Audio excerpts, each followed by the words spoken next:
welcome everybody as we trickle in to our time here together. We are honored, we are graced by the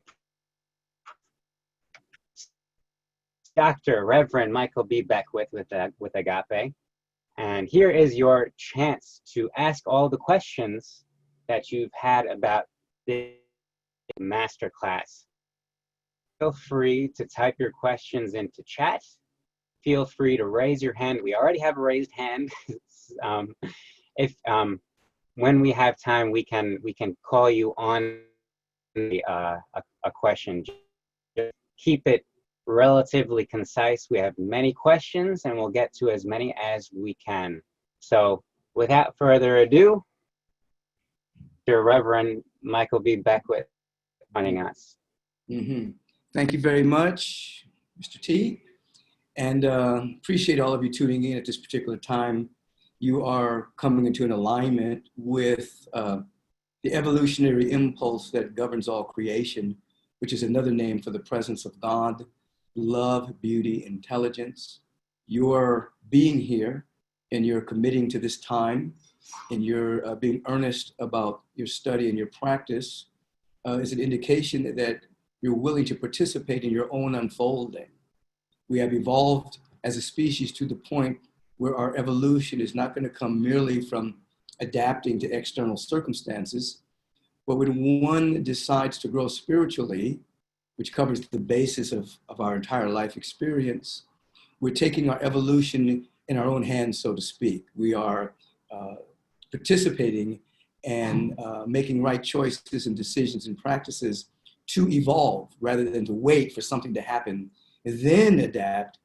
We are preemptively embracing the evolutionary impulse that is within us through our spiritual practices so that evolution and unfoldment become how we live our life.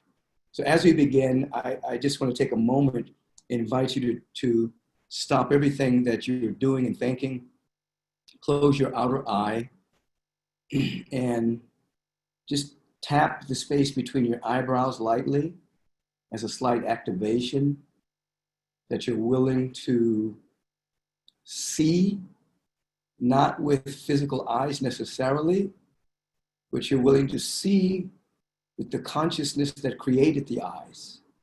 You're willing to see with pure awareness.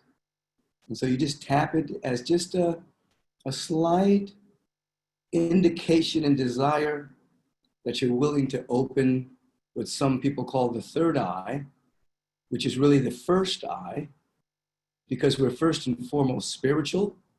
Secondly, we have a human incarnation. So this is actually the first eye, seeing with pure awareness, activating the pineal gland and the space between the eyes. And with that activated, we stop, take a full deep inhalation, release the sound of ah, ah. Another inhalation, ah. This time I'm going to invite you to inhale, but sustain the breath. Don't let the breath out. Take as much air as you can in and just sustain it. And remember a moment and see a moment with your awareness in which you felt totally congruent with wisdom, with peace, with joy, with love, with gratitude. Just remember such a moment with the breath sustained.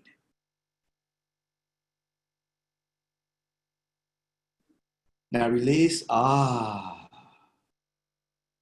So as you're sustaining your breath, the nervous system is acclimating itself around that sacred memory, which is an activation of the peace, the love, the gratitude, the abundance, whatever that moment of coherence was for you, so that we're beginning to override anything within the nervous system that has been lodged in there through moments of fear or worry.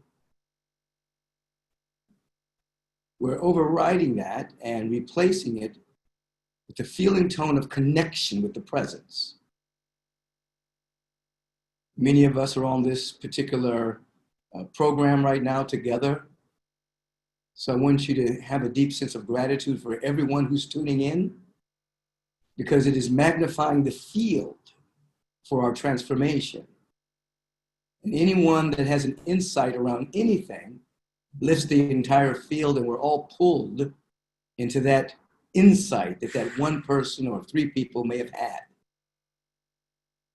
Let's take another deep inhalation. Sustain the breath at the apex. Feel a deep sense of gratitude for anything or nothing at all. Sustain, gratitude, sustain, gratitude. Release with the sound of ah. Ah, heart is open. Here with our body temple and our nervous system in alignment with gratitude, we're becoming keenly aware of thanksgiving moving through our consciousness. It clears the perceptual windows that we're able to recognize the great presence that is never in absence, that is everywhere in its fullness. It is omnipresent, right where we are, in its fullness. And from this sense of deep connectivity, I get to evoke the presence, the power, and the love with this cellular logos that's being released, this logos, this dynamic word, this frequency, this vibration, naming our precious moments together, moments of insight, moments of revelation, moments of healing, moments of inspiration, moments of spiritual camaraderie, moments of clarity, that I can proclaim that from this moment on, every single thing is working together for our individual and for our collective good. These are powerful moments in a dynamically powerful master class. Great teachings, great energy through Michael B. Beckwith, Panache Desai, and the wonderful men and women behind the scenes. We give thanks for all of this working together for our individual and for our collective good. And we accept right here and right now more good than we have ever dared to imagine before. This is where we are living. I give thanks for this. And I allow it to be so. And so it is, even now, especially now. So be it. Amen. Amen. Thank you, Michael. So my first question for you, Reverend, is I understand that truth is not limited to any particular form and is expressed in all form, together. This being said, of A Course in Miracles, I am drawn to the similarities that you in your teachings with A Course in Miracles. So my first question for you is, have you, is A Course in Miracles in particular, has this been influential in your experience? And furthermore, what would you consider the most influential work experiences that it has helped you to shape your view and your translation of things? Thank you for that question. The most powerful encounter experience was my initial and continued moments of encounter and awakening that I had, and some of them I described in the class. But when I had that initial encounter that continues to unfold, it allowed me to see the grand presence that's everywhere. I named it love, beauty, and then named it love, beauty, intelligence, because I didn't like the word God at the time. because God meant an anthropomorphic man or something to that particular nature. So once that happened, when I studied other materials, like the Dhammapada from Gautama the Buddha, the Upanishads, the Bhagavad Gita, the teachings of Jesus, Course in Miracles, I could see the validity. I could see, based on my own encounter, different teachings that were valid or not valid, in alignment or not in alignment. Course in Miracles vibrates very high in terms of being in alignment with truth. I studied it. My brother teaches it very eloquently and very powerfully. A number of years ago, I taught it a little bit myself, but it does vibrate very high. The Buddha's teaching vibrates very high. Jesus' teaching, not all the stuff around Jesus in terms of Christianity necessarily, but the teachings themselves vibrate very high. So they've all been an influence, and I would check it with my own inner validation. So if you were to ask me what has been very significant in my growth, I would say one, a man by the name of Walter Russell, who I would say is one of the greatest mystics to ever come out of America. He demonstrated, he was a great mystic. He went into cosmic consciousness. He wrote books called the Divine Iliad, volumes of books with not one edit, just straight from consciousness. He assisted me in understanding what was happening to me when I would go into this burst of light. So he was very influential. Dr. Howard Thurman, very influential. He was a mystical theologian. Though he emanated from Christianity, he transcended Christianity and had a deep connection with the presence. He was very influential. Ernest Holmes, the founder of the Science of Mind, was influential because of his articulation of the fundamental laws of the universe that he had studied people like Thomas Troward and Emma Curtis Hopkins. So he's a synthesis of a lot of great metaphysical teachers. So those individuals were very influential. George Washington Carver, very influential. Most people don't really understand George. They thought that he was merely a scientist discovering things, but that's not who he was. He was a mystic. And he would wake up 4 o'clock every morning, go outside, and he would ask nature questions, and nature would answer. The efficacy of the soil, the clay, the peanut, etc. It would speak to him. Then he would go into his laboratory and prove what nature had told him. So people incorrectly teach him mainly as a scientist, but he was really getting the answers from his meditation. And then he went into his laboratory to prove the answers. So he affected me deeply in terms of my stick-to-itiveness of waking up and hearing the muse, hearing the presence. So I think your question, the Course of Miracles vibrates around 800, close to 1,000, 800 on the David Hawkins scale of consciousness. So it's very accurate. Yeah. Excellent. Thank you, Reb. So our first question from our audience here is from Patricia, and Patricia's affirmative prayer process begins and ends with gratitude. How important is maintaining a state of gratitude in realizing oneness? Yes. The 6th stage affirmative prayer practice is gratitude, recognition, realization, thanksgiving, release. Okay, so you begin with gratitude. Gratitude is very powerful because it clears the perceptual windows. When you start off with gratitude, you're not dealing with conditions or circumstances. When you begin an affirmative prayer, you don't take circumstances into your mind. Many people will pray, but they're wailing against a condition or a circumstance, and they're taking that into their consciousness. You start with gratitude, and gratitude lifts you above the circumstance so that you're actually seeing with consciousness so many things to be grateful for. And even if you can't see things to be grateful for, you're feeling it. So that allows you to recognize this presence that is invisible to the eyes, but not invisible to your spirit, not invisible to pure consciousness. So then there's recognition, you're able to see it.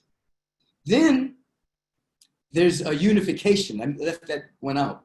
You start to feel a sense of unity with what you're seeing. I'm one with life. I'm one with God. I'm one with abundance. From that sense of unity, you now declare the truth of your being. You seek to have a realization.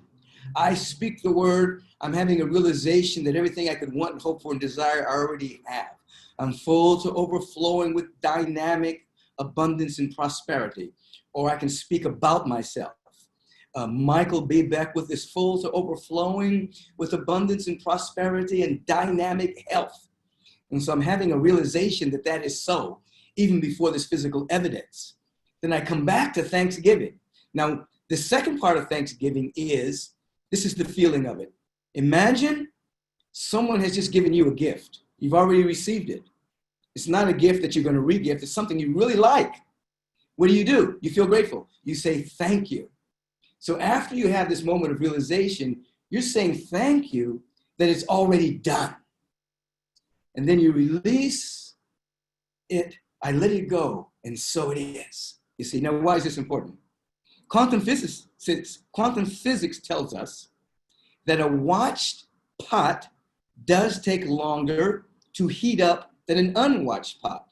They've done so many experiments that if you're waiting and you're waiting to see when that water's going to boil, it takes a little bit longer than a pot that you just turn on and let it go. So your mind is affecting the boiling of the water. Why does a wishing well sometimes work? Because the person forgets about it. They throw a coin in the wishing well, they have a wish, a declaration, they go on about their business. They don't think about it anymore. So then something begins to happen. So prayer is like that. You release. You're not thinking about it anymore. If you were to plant a seed in the soil, would you dig it up every day to see if the seed was growing? No, you wouldn't. You would destroy the seed eventually. You plant the seed, you water it, and you go on about your business. You water it, you go on about your business. So in prayer, you begin with gratitude. It's so important.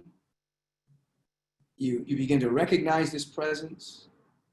You begin to feel one with this presence.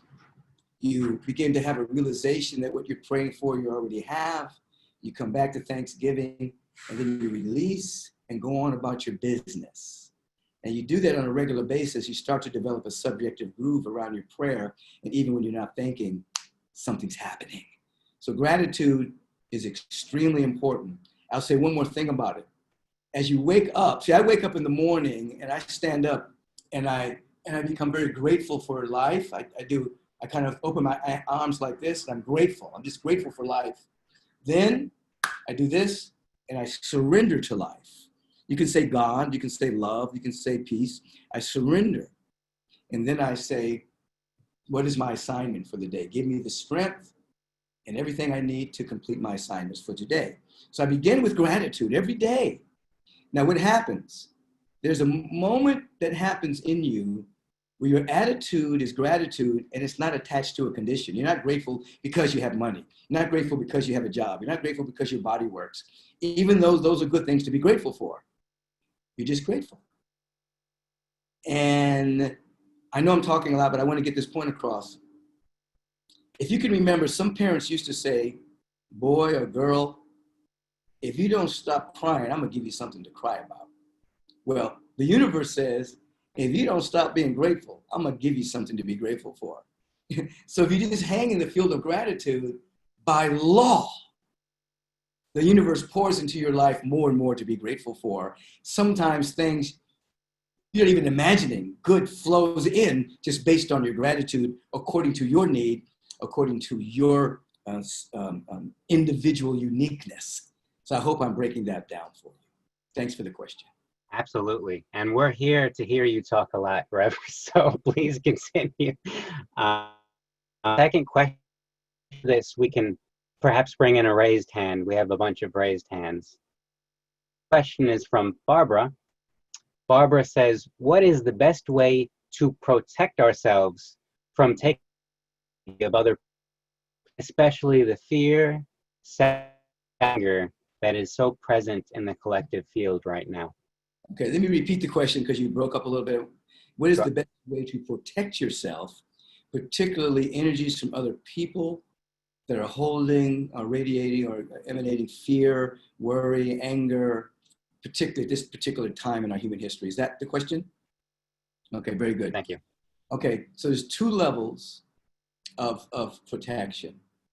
One, the basic metaphysical level is when you wake up or you go into your prayer meditation. First of all, let me tell you who you are. First of all, you are a vibrational light being. You're not just flesh and blood. This is a vehicle that you use to express who you are as a spiritual being. As a spiritual being, you are luminous, you are light, you're brilliant. That's what you are. When I go into certain states and see you, it's like a fountain of light within your bodies, you see. That's what you are. That's who you are and what you are. So, in the beginning, to protect yourself, you just close your eyes and you see the light and you surround yourself with this luminous light. You just see like a bubble around you. And you say in substance that nothing can penetrate this bubble except for that which is good for me. The only thing that can penetrate this bubble is more love, more peace, more joy. So that's level one, surrounding yourself. But that's the beginning level. The next level is radiance. You begin to radiate. Now, when you begin to radiate, that's more powerful than the bubble. So you stop, you turn within, you see that there's light within you. You imagine it. You'd have to begin with your imagination. That there's light at the center of your being, and you allow it to radiate from every area of your being. The sides, the front, the back, the top of your head, the bottom of your feet. You're radiating this light. And you do this on a regular basis, and you start to have a feeling that you know you're on, you know you're radiating. Now, when you're radiating love, you're radiating light, nothing can penetrate that, you see? You're not trying to get anything from the world. You're actually walking in the world as a radiant being. So stage one is protection with the light. Stage two is radiance. The reason why you shift to radiance after a while is because metaphysically, if you're constantly protecting yourself, you start to give mental power to that which you are protecting yourself from. You start to think, oh, I have to protect myself against these other issues, these other powers out here. And that you start to mentally give it power. There's only one power, and that is the power of love, beauty, intelligence, the power of life, the power of God. But we create the limited use, expression of that power with fear, doubt, and worry. We empower it with our fear, our own doubts. We empower our own doubts. We empower our own sense of separation. So this is why I say in the beginning, to help you, put a white light around you, or you can do different colors. You can do blue for healing, you know. You can do like the heavy lavender, purple for the majesty of spiritual awareness, you see. But you radiate light, the white light of purity. Ultimately, you radiate it. So you're walking as a radiant being. So I practice. If I'm going into a room, it's now just a part of my being. So I go into a being. I invite whatever quality that I want to experience in that room, I bring it. I'm bringing peace with me, you see. When I go outside of my door, I left my house to come here to my office. I walk outside, I'm bringing a sense of peace, safety, and well-being. I'm radiating it, you see. So those are the two ways of protection: surrounding oneself and radiance. And you can use them both. Eventually, after a period of time and everyone's unique, you'll hang more in radiance. But if you find yourself in fear sometimes, then you'll go back to surrounding yourself. Yeah. Excellent. Thank you. Thank you, Rev. And so just a note, sometimes people accident. So I'm sending you a chat to confirm that you want to come on screen. Just reply to my chat if you'd like to come on screen for a question. Let's take another question from chat here. James, I understand most, if not all, of what you teach in these spiritual lessons. I understand them and I practice and reach for them in varying degrees. However, I don't understand the concept. Example, Dark Night of the Soul was challenging. I understand the syntax and the communication, but it does not resonate with for other teachings. What should I do when I encounter this, when I read something that isn't speaking to me? Read more? Sit more? Yeah, a couple of things. One, it's a good thing when you're reading something you don't quite get or understand. It means you're going beyond what you already know. And so it hasn't yet assimilated yet. And so just as a spiritual practice for myself over the years, I've always, I would go into my meditation, I would study, I would read things, and then I would always place myself in a position to read something that was beyond, this was years ago, to read something beyond my comprehension at the time, to keep stretching my mind. Even if I didn't believe it, I just read it to see what the author was saying. You see, so it's good that you're being challenged. Now, in The Dark Night of the Soul, it's something that I have in both of my books, Life Visioning and Spiritual Liberation. Interestingly enough, when I wrote the book Spiritual Liberation, the publisher did not want me to put that chapter in the book because he said, you know, the entire book was very affirmative and inspirational, encouraging, and has a lot of practices. But The Dark Night of the Soul may turn people off. And I said, no, it has to be in there because it is a part of spiritual growth. And I don't want to not prepare people or let people think they're making a mistake or something's wrong if in fact they happen to walk through a dark night. So what you can do, you can actually sit and ask the question of your higher self, of the presence. You can actually say, I am ready for a deeper understanding of the dark night of the soul. Please bring it to me.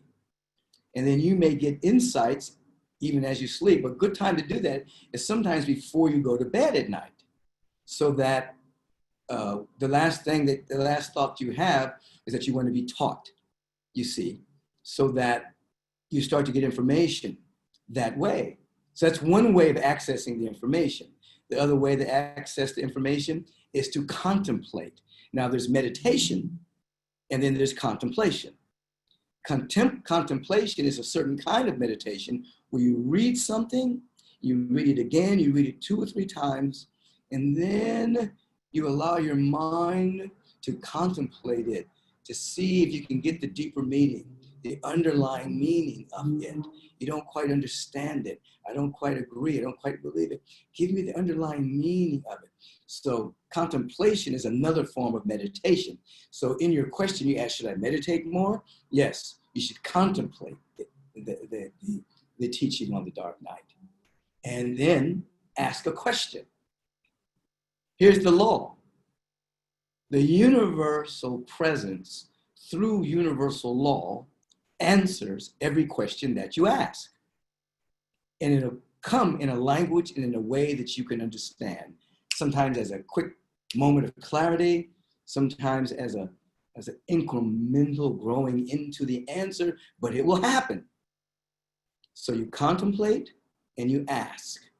And then you'll come to an understanding that the dark night is primarily a moment in which your old identity, how you've identified yourself up to this moment, and the egoic perception of how you've identified yourself is breaking down because a new you is emerging. And you're in that in-between moment where the old is dying and the new is being born. and you haven't quite yet embraced the new. So it's dark. It's ego blindness. And sometimes you feel like you've lost all your understanding about everything. You don't believe anything anymore. And then the new thing starts to emerge. Now, we're in such a moment now collectively on the planet. We have an old paradigm that is dying and a new paradigm that's trying to be born. In the old paradigm, might makes right. What looks like a wealth building is actually wealth depletion. In the new paradigm, love makes right. Wealth building, there is no I win and you lose. Wealth building, we're going into a paradigm where everybody wins, which is possible in a unified field of plenitude. Anyway, I'm probably taking this way out beyond your question, but contemplate and ask the question, and you'll definitely get the answer. Excellent, thank you. So we have a Susan on here. Susan, do you hear us? Yes, I do. Yes. So that's your question. Okay. So it was in module 3, and you were talking about reprogramming the mind, coming up with the lie we keep telling ourselves. And the lie, and I need some help with like the verbiage. The lie I tell myself is that if I'm in my power, I'll misuse my power. So I'm limiting myself. I'm refusing to be limitless. I'm limiting myself because I'm fearful that I'm going to misuse my power, whether in this lifetime and past lifetimes, maybe I have, and I'm just very scared that I'm going to cause harm or hurt. So I stay small. So how do I state to myself, in an affirmative manner, what you were talking about, reprogramming the mind and then asking for help? Yeah, that's a very beautiful question. It means you have a deep level of sincerity and a deep level of spiritual humility that you're seeking to access. What you're seeking to do is to trust yourself. Yes. Trust yourself. And the trust comes from you coming into harmony with the presence that's within you. That the egoic you that would keep you small is not in control. So through spiritual practice, you start to surrender to who you are, and you start to trust yourself. So you can say affirmatively, I am willing to access the power that I am. I fully trust what I am and what I'm becoming. So I'm willing to fully access the power that is within me. I trust who I am and what I am becoming. So you start to engage the trust. And then you'll birth yourself into not merely having the trust in God, but having the trust of God. You'll be trustworthy, worthy of trust. And so just by you asking that question is an indication that you're an individual that can be trusted. Now, there are individuals on the planet that have learned to manifest greatly, but they're not trustworthy because they're not surrendering spiritually on a soul level. I'm thinking about a scriptural reference from Solomon that says, after he had acquired everything in the world, he was still dissatisfied. And he said, vanity, vanity, all is vanity, striving after the wind. With all thy getting, get understanding. And that's when he began to, he was suffering from a soul sickness. And that's when he began to grow spiritually and became a trustworthy individual. So you're beginning by asking the right question. And there are many people on the planet who are very untrustworthy. They're wielding a lot of pseudo power. They have a lot of money. They've built pseudo wealth, meaning that their wealth that they've built has been on exploitation of others. So they've created a karmic imbalance. You're trying to sidestep that. So I think if you just keep watching yourself, being available to the trust, and then opening yourself up with what I just said, you're willing to step into the trust. You are trustworthy. I think you'll be okay. Okay, so trust and surrender goes along with that. Trust and surrender. Surrender is a very key word, because what are you surrendering to? You're not surrendering just to an external God. The inner God and the outer God is the same God. You're surrendering to the next stage of your own unfolding. Now, people who are not trustworthy, they're not seeking to unfold. They're seeking to get something. I got $1 billion, I want 2. I got 6 houses, I want 8. I got 4 cars, I want 7 cars. You know, they're not trustworthy because they're using the law to get stuff rather than using spiritual practice to become more of themselves. So surrender, you're saying, I want to become more of myself. I'm a luminous being. Let me shine brighter. I want to access and share and circulate generosity, kindness, compassion, creativity, love, peace, joy. I want to become more of these verities. I want to express more. I want to give more of that. When you live in giving rather than getting, you become very trustworthy. You follow that? Yes, that was beautiful. That's exactly what I needed. Thank you so much. Thank you for that question. I'm sure it helped a lot of people. Yeah. Thank you. Thank you, Rev, and thank you, Susan, for your question. We'll get some more raised hands in a bit. For now, Eb asks, in one module, you mentioned retraining the nervous system. And I believe this was in Hello, Eternal Loving Presence, when you made up your mind, you up. I will not stop swimming, even if the body temple becomes tired. Right. You reprogrammed your mind. And so Deb asks, can you please elaborate on that? Yeah. Understand the matrix that you're in. You're a spiritual being, which means eternal, forever, never had a beginning, will never end, you'll never be annihilated. And you have in this incarnation, you have a body, you have a mind, okay? Just like you might have an apartment or a condo or a house, you have a car, you have shoes, you have clothes. Those things aren't you, they are your vehicle.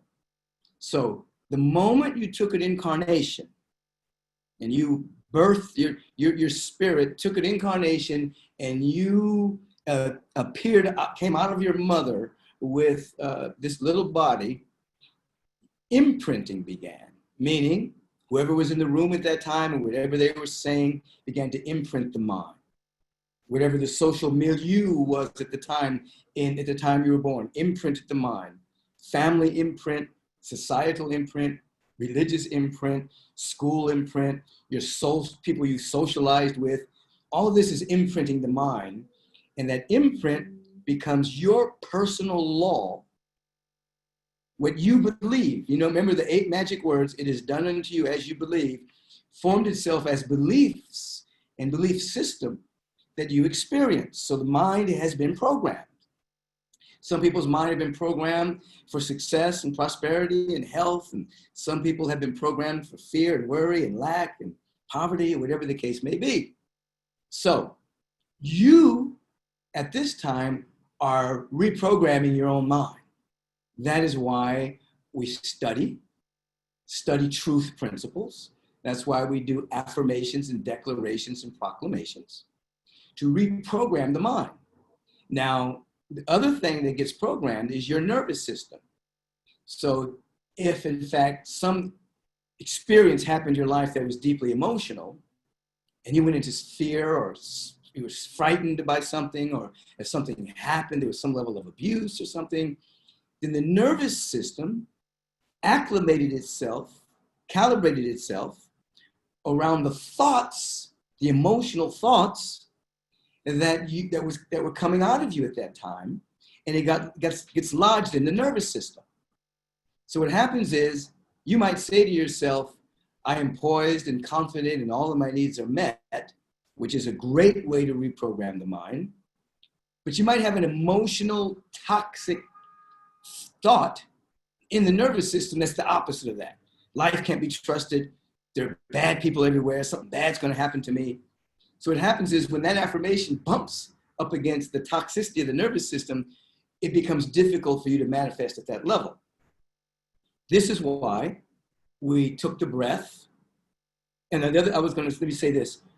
When an emotional thing happens, sometimes we hold our breath. Somebody scares you, kind of hold your breath. You have an emotional, something happens, your breath you kind of hold it, you kind of wait till that event is over. You're nervous, you know. People going down a roller coaster. So what happens is, when you held your breath, that's when the thought went into the nervous system. So when I have you hold the breath, sustain the breath around gratitude or love or abundance, it starts to replace the thought of lack or fear with the thought of gratitude and abundance. So it starts to clear it, you see. That's a part of the programming. Now, there are deep tools. I have a very good friend of mine, Sue Mortar, who has a whole dynamic teaching around this as well. And it was interesting because I was teaching this aspect the way I teach it before I met her. And then when I met her and we became close, she has whole arm movements that go with it, left hand up, right hand back when you're doing it, that helps develop a coherence around the brain while you're holding the breath.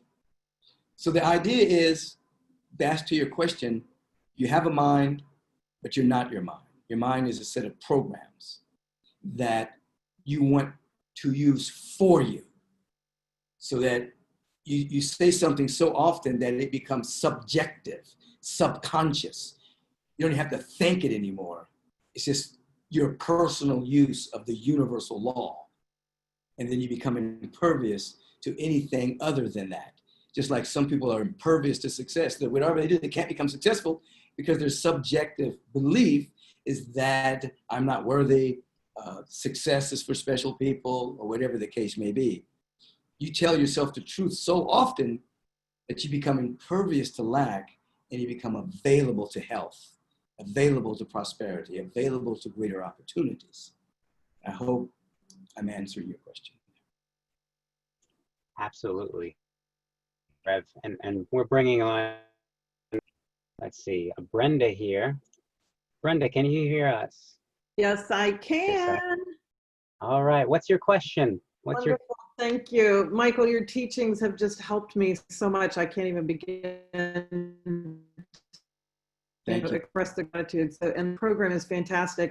Yesterday, for me, I was listening to it yesterday, module 5 on the listening and knowing, and then, acting on that. And you told the story about the boy who wanted to work on your car.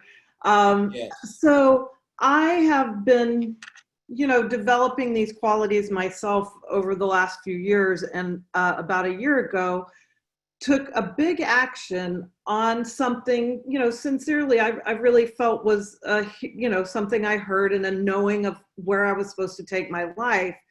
And a number of very, very difficult circumstances immediately began to ensue, right? So I didn't get the result I thought, at all. It was terrible. And so it was very hard to not go into the, imprinting I had that I'm doing something wrong, or it doesn't work for me, or the hardest for me, very dark night of the soul, was really feeling betrayed by putting my trust in the divine. Now there's a part of me that knows, of course, the divine is never betraying me. But that was just that, that's a very hard thing. And I'm just wondering if you would have some, response to how to help when you get in those really dark times that are so, your circumstances are just so difficult. Right. I definitely understand what you're talking about. There's a couple of levels of this. One, when you begin to do this kind of work, sometimes you run up against a kind of an old thought or belief, and as it begins to surface, that's called chemicalization. And things appear to get worse before they get better because you're in the process of clearing. But stay the course. You continue to do the work because we're dealing with not opinions, we're not dealing with hypothesis, we're dealing with a sacred law that works all the time. If you have a pipe that's flooded, it's full of mud and dirt, and you begin to clean it out, fresh water doesn't flow out immediately. First, the gunk comes out. So things look worse, and then eventually there's a clearing and things begin to be better. So that's one level. The other level is when it appears to, you're feeling a sense of betrayal, maybe a sense of loss. First of all, there's no loss in the quantum field. There's no loss in the mind of God. That doesn't exist. Energy is always balancing itself. Energy is transmuting itself all the time. So when we experience what appears to be a loss, particularly when we are in alignment with truth, the mind will say, oh my God, God let me down, or it didn't work. But often what's happening is, I call it the slingshot effect. What appears to be lost when you're doing all the right stuff and you have the right attitude, you're earnest, is that something like in a slingshot, in order for the trajectory of whatever it is you're shooting forward to go forward fast, you have to pull something, you have to pull the sling back. So pulling the sling back is analogous to a seeming loss. Why is this happening? It's loss, I'm losing. But it's creating a tension that shoots you forward really fast if you stay in the practice, because there's no loss in the universe. So if you're in alignment and you stay out of the surface mind, I did something wrong, they did something wrong, they did something to me, whatever, which is difficult. It's not an easy thing, but if you do, then you create more and more tension because there's no loss in the universe. The universe abhors a vacuum, and you go fast forward, you see. So, quite recently, I went through an experience like that, where I was working with something, and a deep sense of betrayal happened, and I encountered some deep loss. And, it was pretty severe. But I didn't let it take away my joy, my happiness. I was a little shocked. I was a lot of shocked at the players involved, that they would act that way, and based on our history, and but I couldn't and can't wallow in it. And so I'm aware that seeming loss is setting me up for a greater increase in my life. And fortunately for me, I'm surrounded by individuals of not only love and support, but individuals who wouldn't even, because I've trained them, wouldn't even let me wallow. They won't let me, they'll let me vent for 2 seconds, but because I've trained them, and that's another thing. You want to be surrounded by people who don't agree with you when you're in your stuff, or when you're being justified about something that happened to you, or what somebody said about you. That they won't, you have to be around people that disagree with you, particularly if you're going down that slippery slope. Fortunately, I'm surrounded by those people. So if I try to go into story about it, they won't even let me. And not that I'm trying to go into story, but so I understand what you're saying. And I've watched the arc of my life being on the planet. And every time there was a seeming loss, I stayed true to my heart, my love, my forgiveness, my joy, keep my conversations in heaven. When I appear to be lost, becomes minuscule to what the universe brings me. Thank you. That super touched me. Thank you. Yeah. Thank you, Rev. Thank you. Thank you, Brenda, for the. Thank you. Thank you both. So before we get to perhaps one last raised hand, Ramona asks, I am 71 years old with the question, what is my destiny? So many of my life goals, I have a destiny at 71 beyond my spiritual evolution. Say that question again, the last. Is there more than spiritual evolution as destiny? Oh, absolutely.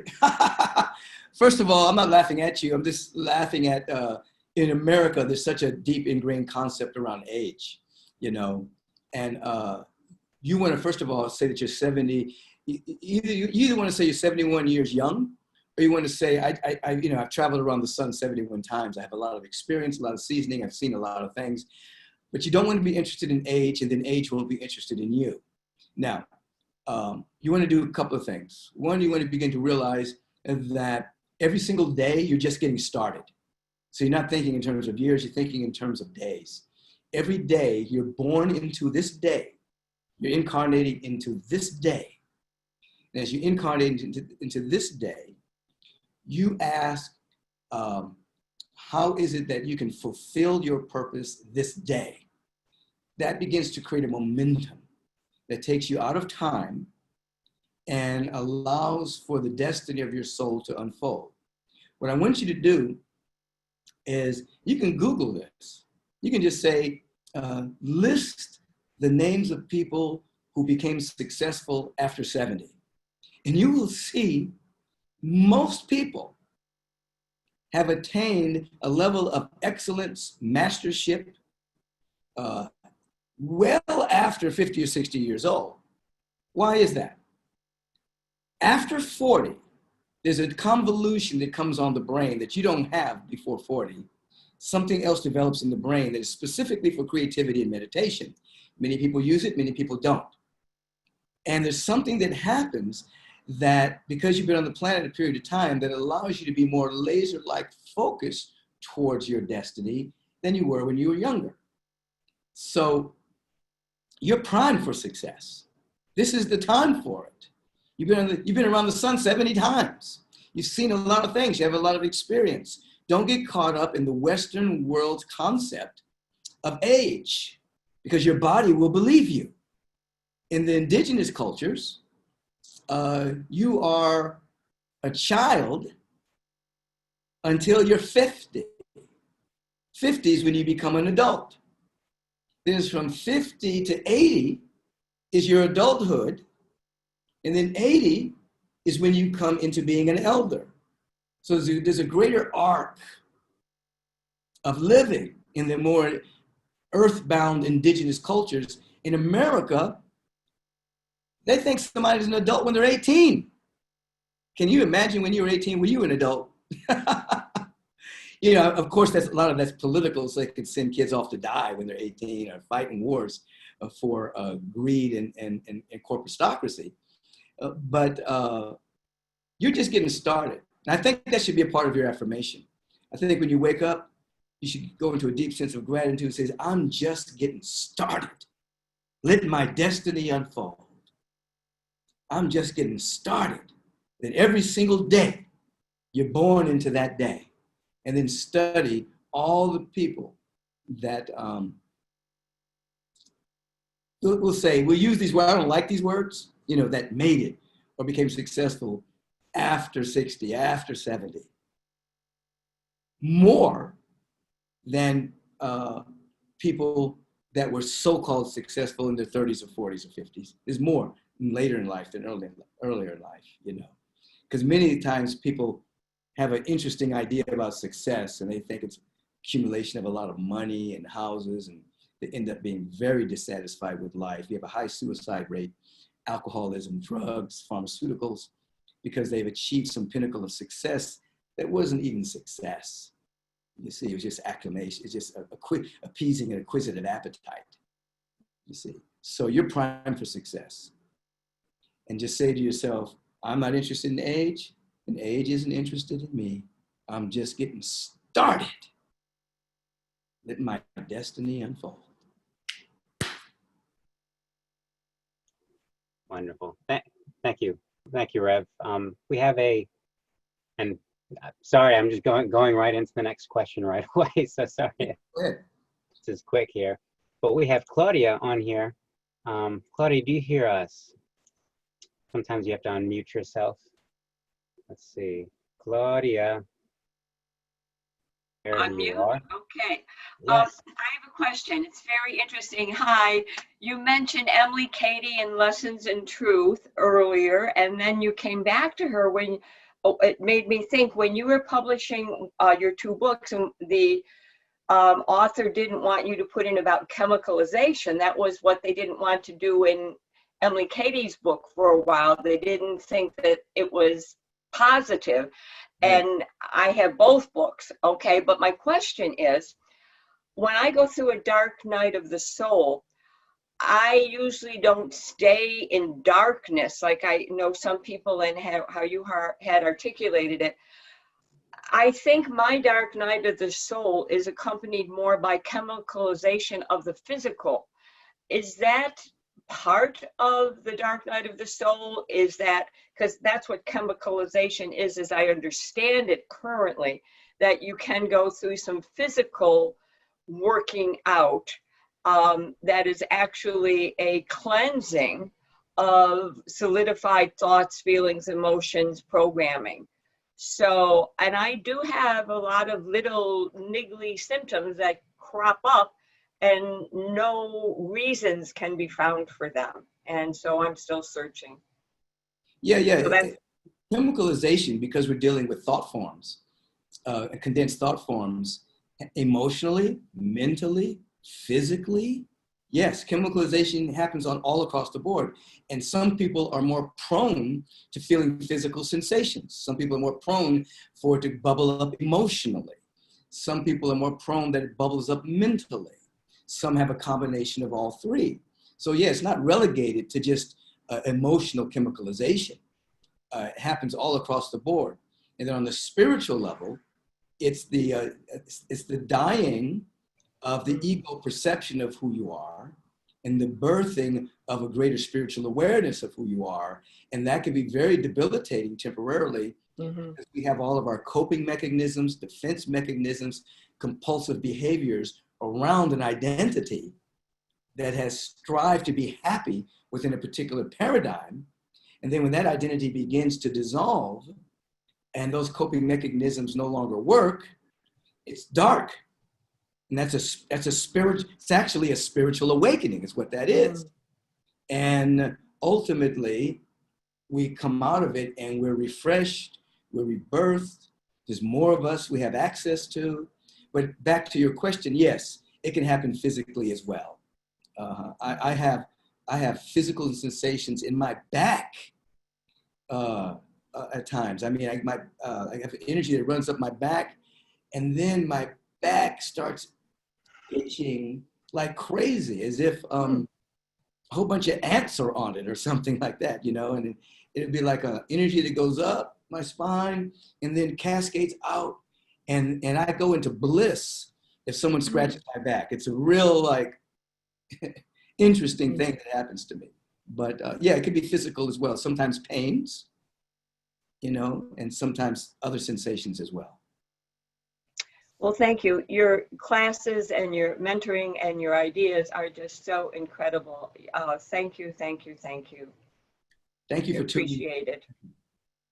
Absolutely. And thank you for the question, Claudia. Well, we're just about out of time. Do you have time for one more question before we wrap up?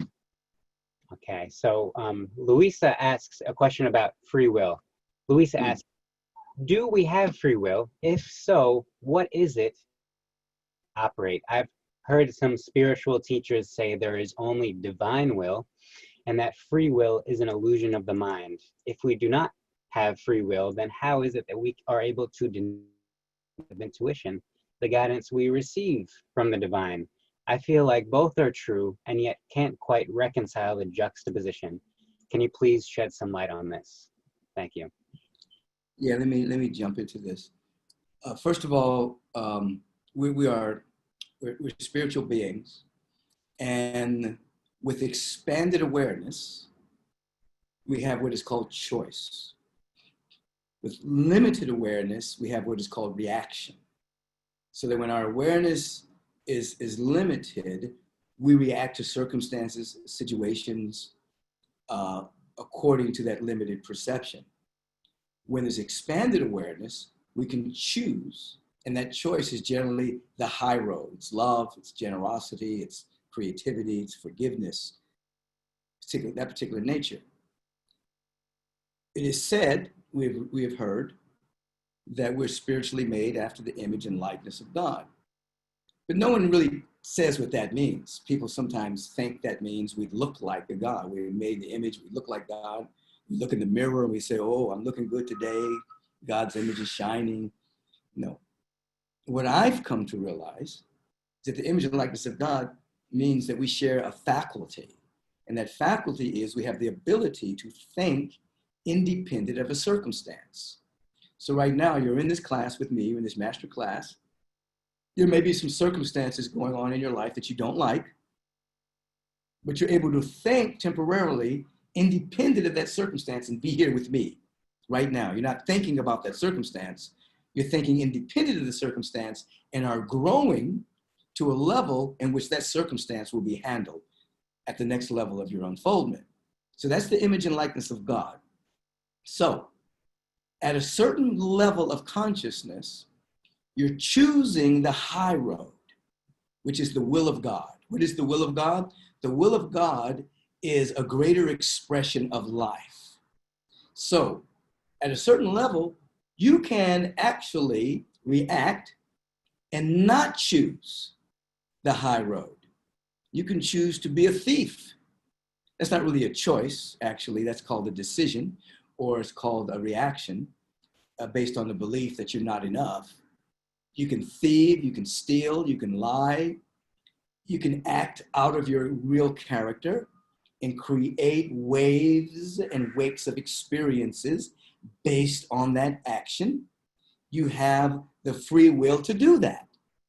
However, because the universe is progressive, that energy that you put out based on that limited point of view, you're going to experience. It's going to create a level of stagnation somewhere in your life that's going to create such a level of stagnation and that it's going to create a level of pain, soul sickness, physical sickness, mental sickness, emotional sickness, whatever the case may be, until you begin sick and tired of sick, till you become sick and tired of sick and tired, and then change will take place either through pain or through insight, and then you make higher and higher choices that are in harmony with the fundamental harmony of your being.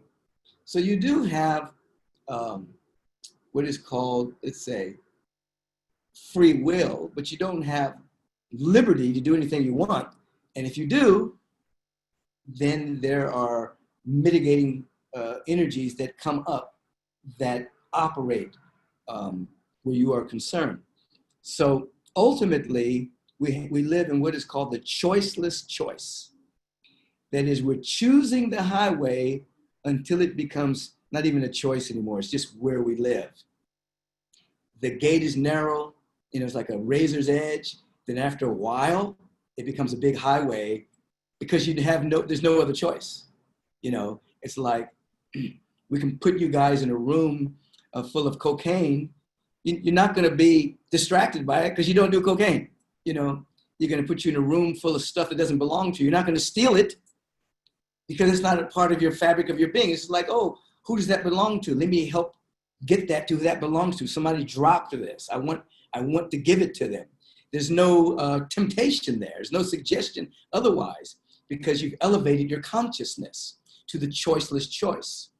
So at the level of limited perception, we can act wantonly until eventually we grow and unfold, and then we come to the choiceless choice. There's no choice. When I go out, I don't even have to have a choice. I know I'm not going to do something crazy. I'm going to do something to the best of my ability. It's in the highest and best of everyone. Even if someone has done something to me, so to speak, or said something about me, eventually I'm inclined to forgive and let go because I don't want to be in the energy of negativity. It hurts me.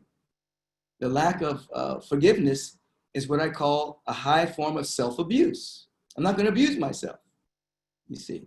So this will, this free will and God's will, I'll say it this way. I may have said it in the Destiny module. Your heart's desire, your real heart's desire, and God's will is the same thing. God's will is for a greater expression of life, and your heart's desire is you expressing ultimately your full out being, according to your uniqueness, that's God's will, and that's your destiny, and that's your heart's desire. They're all the same. So eventually, there is no your will versus God's will. There's no like, you're choosing at a very high level. I hope I'm answering that question.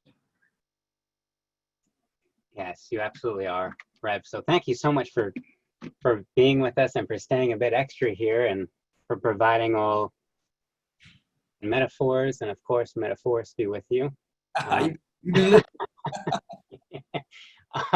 So before you leave us here and after this second mentoring session, do you have brief closing words for us as we launch into our sections with Panache? Yes, I would say that, first of all, you said you thanked me for staying a bit longer. You have to understand that I love what I do. I love what I get to do. I don't really have a job, so to speak. That what I have to do and what I get to do are the same thing, you know. So if you're the one that's managing time, I'm not. So it seems to me I've only been on for 10 minutes. So, you know, it's just how it feels. So I'm fortunate enough that what I get to do and what I choose to do and what I have to do and what I'm called to do is the same thing. My career, my calling match. So I pray and hold that space for everyone. And one of the things that I said on Sunday in the service was we get to the point where we actually pray to fall in love with what we have to do. That was a teaching from Walter Russell, one of the people I mentioned earlier. Pray to love what you have to do. So if there are certain obligations that you're called to do in this incarnation, and the mind is saying, well, I really don't want to do that. I'd rather go to the beach. I'd rather do this. I'd rather do that. If you pray to fall in love with what you have to do, something happens and the sheath of separation dissolves and you realize you're doing everything for God, everything for your higher self, everything for the creative urgency, everything for love. And then the universe places you in octaves where more and more and more of you gets to express, and you're in higher states of bliss. And so I would take that on this week, to pray, to love what you have to do. From the minuscule little task of something you don't want to do to something of a larger obligation that you really don't want to do. Pray to love it. And it will reveal secrets beyond what you can even imagine. And this is what George Washington Carver said. He said that if you fall in love with something so deeply, it will reveal its secrets to you. So it would fall in love with the peanut. It would fall in love with the plant, the soil, the tree, and then it would reveal its secrets of healing to him. So fall in love with what you have to do, and the universal presence will open up its secrets to you, and you'll live in a different world. Wow, perfect. Beautiful and perfect. So thank you, Rev, and thank you all for joining us, and it's time with Panache. Thank you, Rev. Give Panache my love. That's my brother. Give him my love. We make a good tag team. I'll see you guys later.